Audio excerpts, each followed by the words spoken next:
তো গাইস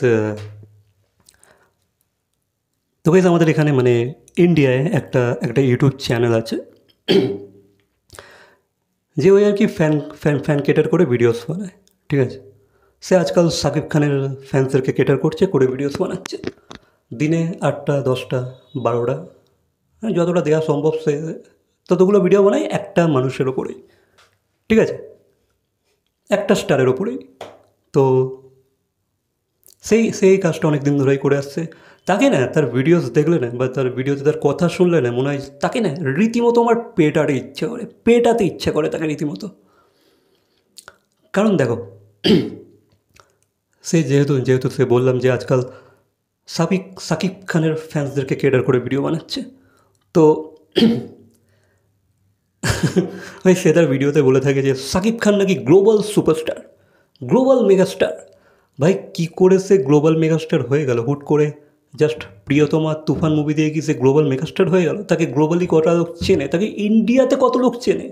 আমার কোশ্চেনটা হচ্ছে, তাকে ইন্ডিয়াতেই কিন্তু খুব সীমিত একটা অডিয়েন্স আছে, তারাই কিন্তু চেনে। ভাই সে সে কী করে, সে কী করে গ্লোবাল গ্লোবাল সুপারস্টার হয়ে গেল? কী করে সে গ্লোবাল মেগাস্টার হয়ে গেল? সে তার ভিডিওতে এমন কোনো ওয়ার্ড নেই যেগুলো সাকিব খানের প্রশংসাতে ইউজ করে না। সব কিছু বলে দেয়, সব কিছু। Shakib Khan global superstar, megastar. সে চাঁদে চলে গেছে, চাঁদেতেও তার ফ্যান ফলোয়িং আছে, মঙ্গল গ্রহতেও সাকিব খানের ফ্যান ফলোয়িং আছে। ভাই আলাদা লেভেলেরই তার স্টারডাম। কী এমন ওয়ার্ড নেই যেগুলো সে তার প্রশংসাতে ইউজ করে না, সব কিছু।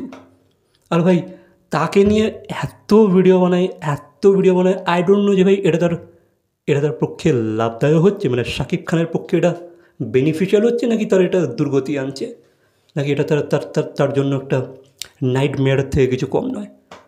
ভাই এটা কী ধরনের চ্যানেল ভাই, যেখানে ভাই একটা স্টারকে নিয়ে প্রতিদিন 12টা 10টা থেকে 12টা ভিডিও আসে।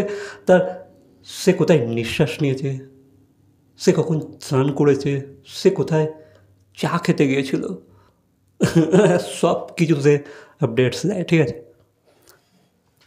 যেটা দেখে আমার বেশ হাসি ভাই। হ্যাঁ, তুই দিনে একটা করে বানা সেই পার্টিকুলার একটা স্টারকে, বা বা যার যার ফ্যানকে তুই কেটার করতে চাইছিস, একটা থেকে দুটো বানা ভাই। কে 10টা 8টা 10টা ভিডিও বানায় একজনের উপর? আর এই উল্টোপাল্টা কী কথাবার্তা বলছিস তুই?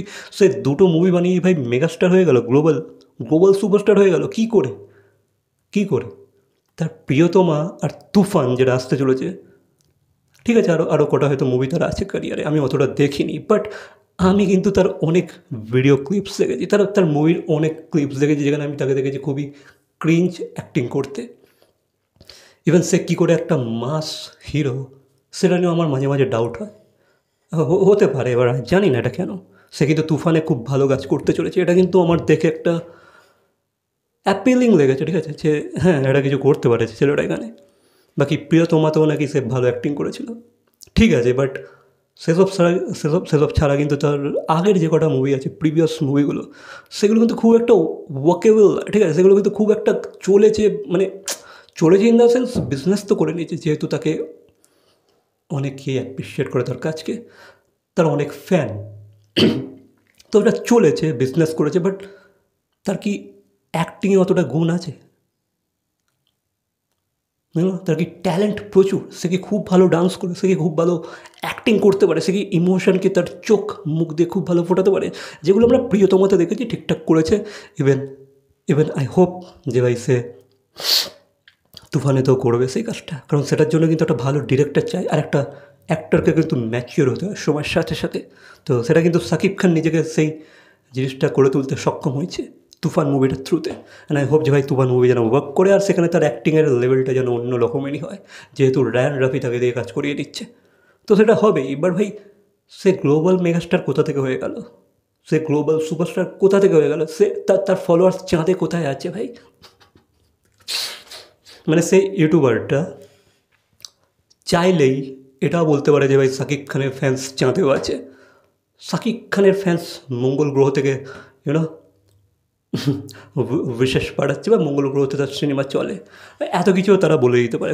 সেই ইউটিউবারটা, পার্টিকুলার সেই ইউটিউবারটা, বা এই ধরনের আরও দুটো ইউটিউবার আছে, তাদেরকে আমি অতটা বলছি না, বাট একে দেখলে আমার বেশি হাসি পেয়ে যায়, ঠিক আছে। যা পারে বকে ভাই ভিডিও দেখে, রিভিউয়ের নামে খালি তারিফ, খালি প্রশংসা। ভাই একটা কোথায় গানটা ভালো লাগছে বা কোথায় গানটার মধ্যে একটু কমজোরি আছে, কোথায় কোথায় প্রবলেমেটিক আছে, কোথায় কোথায় কোথায় ভাই গানটা ভুল আছে, কোথায় মানে কিছু তো বল একটা, যেটা ভুল সেটাকেও ধরা, খালি প্রশংসা, সব কিছু ভালো। শাকিব খান করেছে, জিৎ করেছে, দেব করেছে, তো সব ভালো হবে, তার মধ্যে কোনো ভুল ধরা যাবে না। এটা আবার কী ধরনের ভাই তুই রিভিউয়ার হয়েছিস বা হোয়াট এভার, তুই তো আবার নিজেকে রিভিউয়ার বলিসও না। হ্যাঁ, অ্যাজ অ্যান অডিয়েন্স দেখ, আমিও কিন্তু অ্যাজ অ্যান অডিয়েন্সই আমার রিভিউ দিই, আমি যে খুব বড় একটা রিভিউয়ার বা, তবুও ভাই অডিয়েন্স হিসাবেও আমার যেটা খারাপ লাগে সেটাকে কিন্তু আমি পয়েন্ট আউট করতে ছাড়ি না, ঠিক আছে। ফ্যান কেটার করতে চাই না আমি তোর মতো। ভাই রিভিউ যখন দিতে চাইছিস অ্যাজ অ্যান অডিয়েন্স হিসেবেই, বাট ভাই ভুলগুলো ধরা, ঠিকটা যখন অ্যাপ্রিসিয়েট করতে পারছিস তো ভুলটাকেও ভাই ধরিয়ে দে, তবেই না তোর ভাই মানুষ কেন দেখে, মানে কারো কারো রিয়াকশান বা রিভিউ কেন দেখে।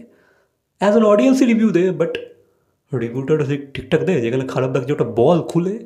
সবই ভালো, সবই ভালো। Shakib Khan megastar, Shakib Khan superstar, Shakib Khan global star, everything is Shakib Khan. কাল আবার জিতের মুভি আসবে, তো জিতকে নিয়ে ভাই জিদ্দা সব পারে, জিদ্দা ওই করেছে, জিদ্দা সেই করেছে, জিদ্দা বিদেশে কাঁপিয়ে দিচ্ছে, জিদ্দা প্যান ইন্ডিয়া লেভেলে ফাটিয়ে পুরো একদম, এ কী না পারে, সব পারে কিন্তু, ঠিক আছে।